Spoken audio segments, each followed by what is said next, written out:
Yo, what up, guys? Ronnie Dizon here, and I'm Chad Bouchez, and we're here at Lone Wolf Paintball to answer your questions. Booyah!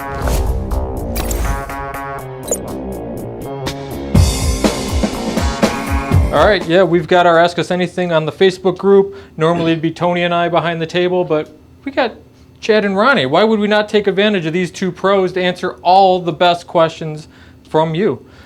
First off, Jermaine wants to know, will my HK tank work on the Shocker amp? Yes, it will. There you go. Next.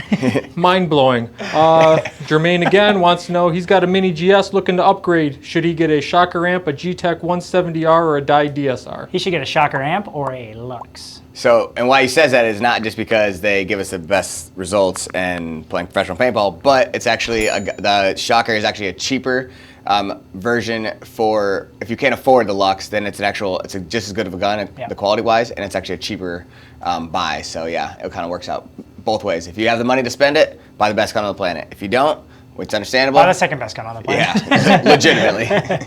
Anthony wants to know, what are the top 5 knee pads? Ooh. Is there 5 different knee pads out? I don't know. It's a hard one. I mean, Ryan Moorhead would say. Yeah, there's these things on Amazon.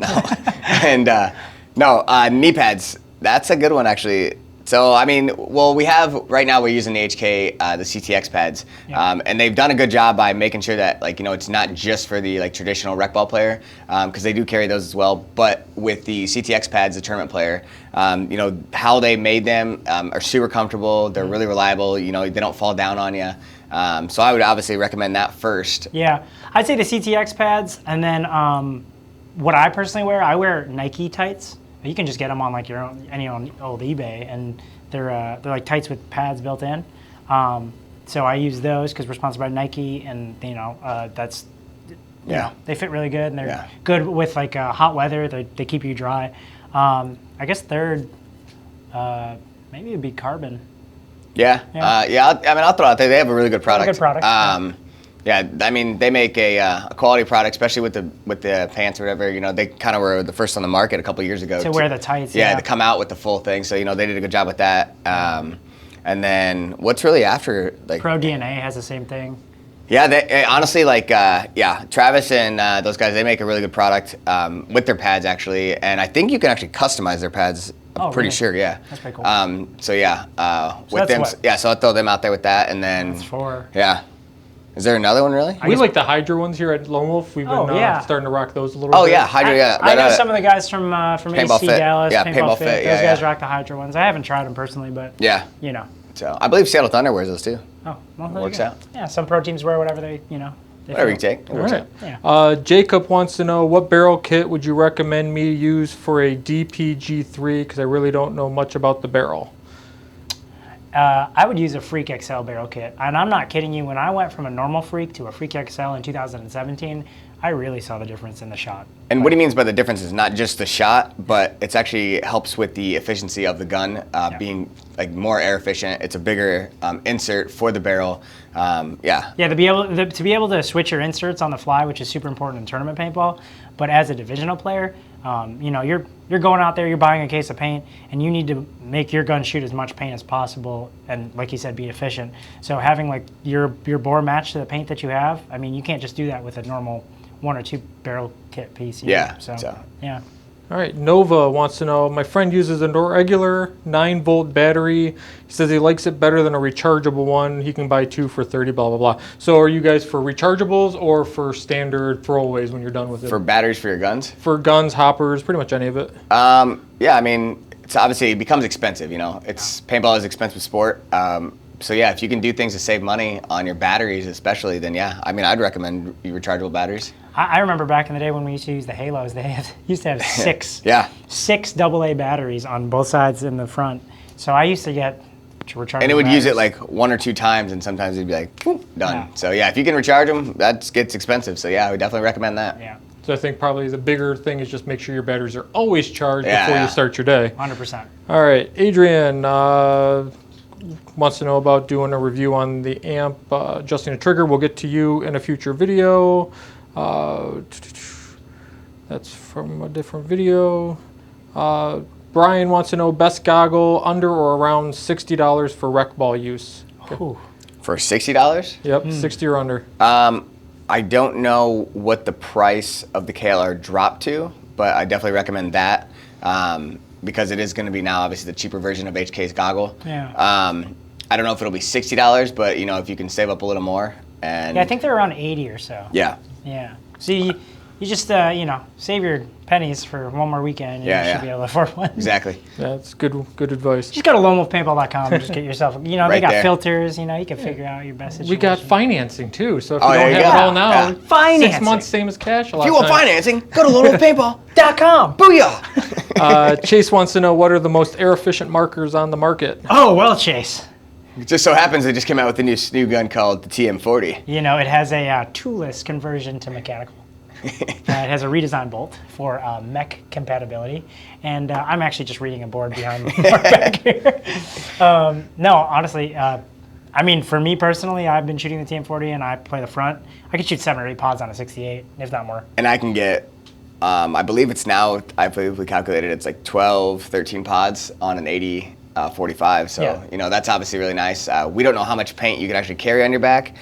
So if you're really looking to break that down, I guess it just depends how much weight you want to put on your back. But I don't know anybody in the game, in tournament paintball at least, that plays with more than 10. 12. Yeah. If that's the situation, then you probably should give it up. I'm just kidding. Don't do that. No, but realistic. If you think about it though, there are open. If you're playing rec ball and things like that, the TM40 is good for it as well. A gun after that though, the shocker really, it can do a lot as well. Yeah. So.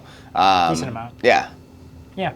All right. Zach wants to know roughly how long can you play on a 3,000 4500 air tank. He doesn't specify a tank size. How often do you guys fill up your tanks when you're playing a tournament?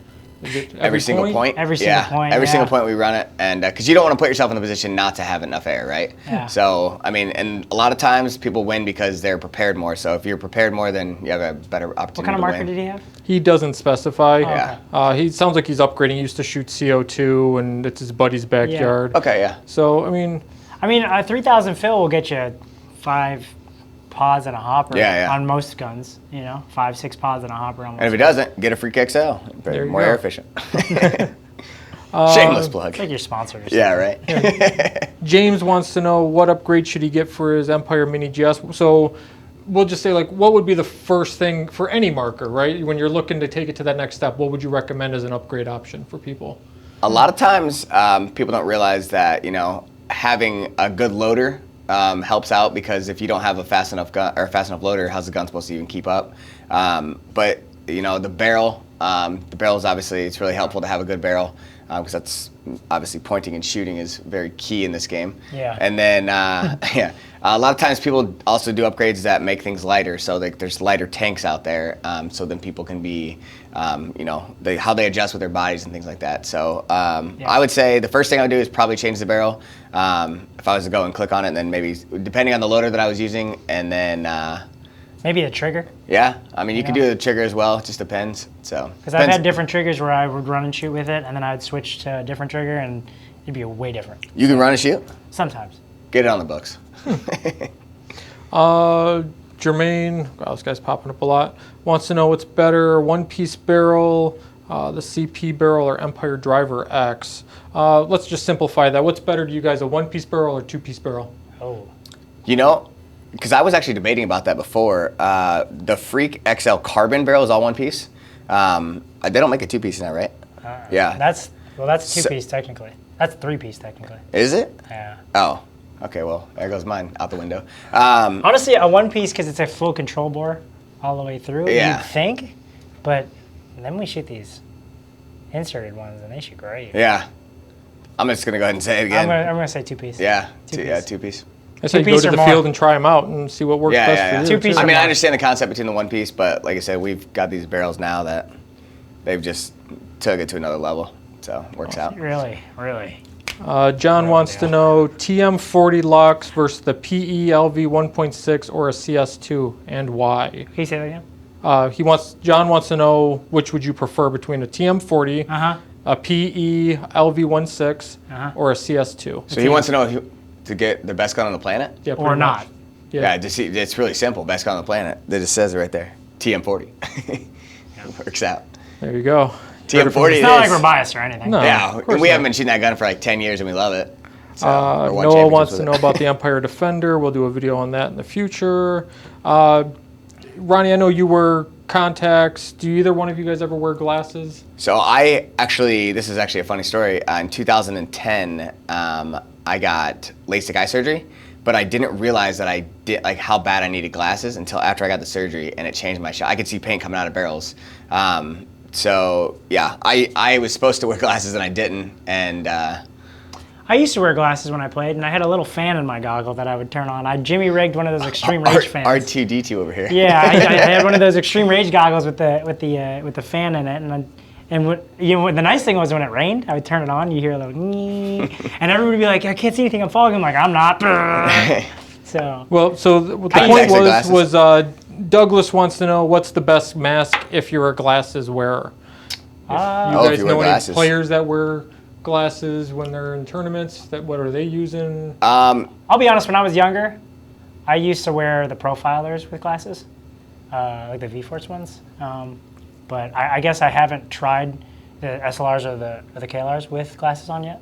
So tune in to find out. Booyah. Yeah, we did a full, Douglas, just so you know, we did a full video where I tried on probably a 8 to 12 different goggles with my glasses on and showed you which ones grabbed. And which ones worked for you? EVS was the clear winner just because it had the the most bigger room. lens. Fishbowl, Yeah. The push were up there. Oh, really? I would think those were small. Just the way they fit, your frames Outforms could it. fit through without catching. That makes sense. Almost any goggle actually worked. It was just a matter if your glasses were so big that they caught the foam when you took them on or off. Yeah. Once you get it past the foam, everything worked. I got big, stupid glasses like this. Yeah. And they don't fit in anything. It's a big, stupid guy. So go watch that video. Nova wants to know, die LTR or an wait, that doesn't make any sense. Oh, the HK Speed Hopper. Sorry, I was thinking of Speed Feed. LTR or HK Speed? I wonder what you'll pick. Neither. Neither? What would you recommend for a hopper? Entry level. They're not really a sponsor of us, but I will say that we do use a Bunker King loader or the Control loader, or even the Virtue loader. Yeah, but if you're going for a lower budget. Yeah, I'm not even trying to just push you to just all HK stuff just because we use it. But yeah, we don't really have a loader sponsor. Yeah, we're not sponsored by any company for loaders. But yeah, honestly, in that debate, I might say. But is he only picking between those two? Yeah, those are his then choices. I'd probably say the HK loader then. Yeah. And then Yeah. So Okay. if those are the only two options, Yeah, take the HK. that's all he offered.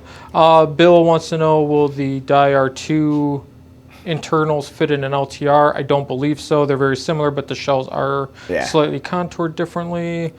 All right, here's a good one. Matt wants to know, how many fill nipple covers have you guys lost? Oh, Covers? Covers on your rags? I don't think I've ever had one. I have, and a lot. I bet I probably lost like 6 or 7. I think I throw them out. I just stopped taking them. How do you keep your reg clean? Like when you're diving I don't. and keeping dirt in that from getting in there. It just gets in Oh, I there. don't dive.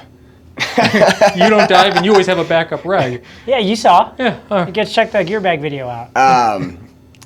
No, mine just gets dirty, dude. You gotta get in it. No. I've actually used lost a lot of them, but I stopped taking them because I felt bad because I just kept losing them. So I'll probably say 6 or 7 at least. And that's kind of weird, but yeah. If we're talking about the small ones that come on the reg stock. Well, no, like or the people make aftermarket them. magnet. Yeah. It doesn't matter. I But guess I've never taken the aftermarket. That's the magnet. problem. Is I've literally broken it off, and I'm like, shit. So. All right. Lax wants to know what type of mask should he get for paintball. He's new and slowly trying to get everything for it. You take your coins and you save them for the new HK Army SLR. That's the goggle. Buy HK. Yeah. Buy HK. Buy HK. At LoneWolfPaintball.com. Woo! Nice.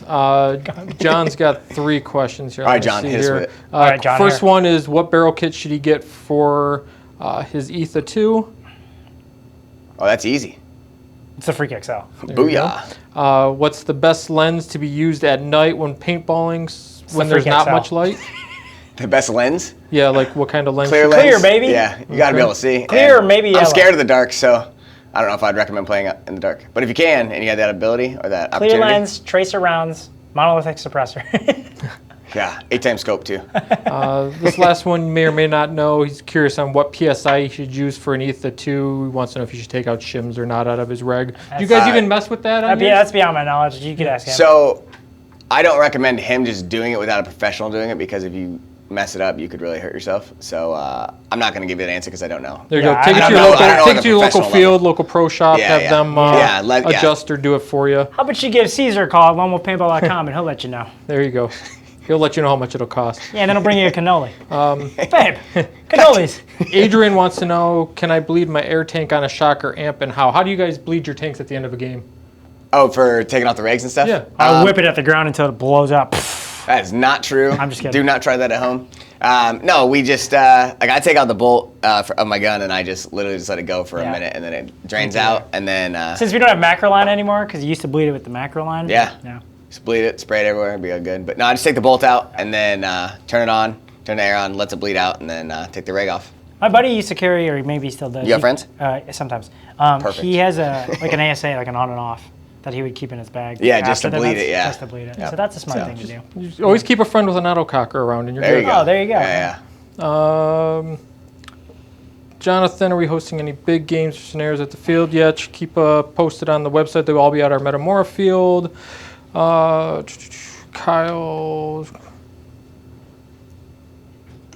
All right, this is an interesting one. Kyle.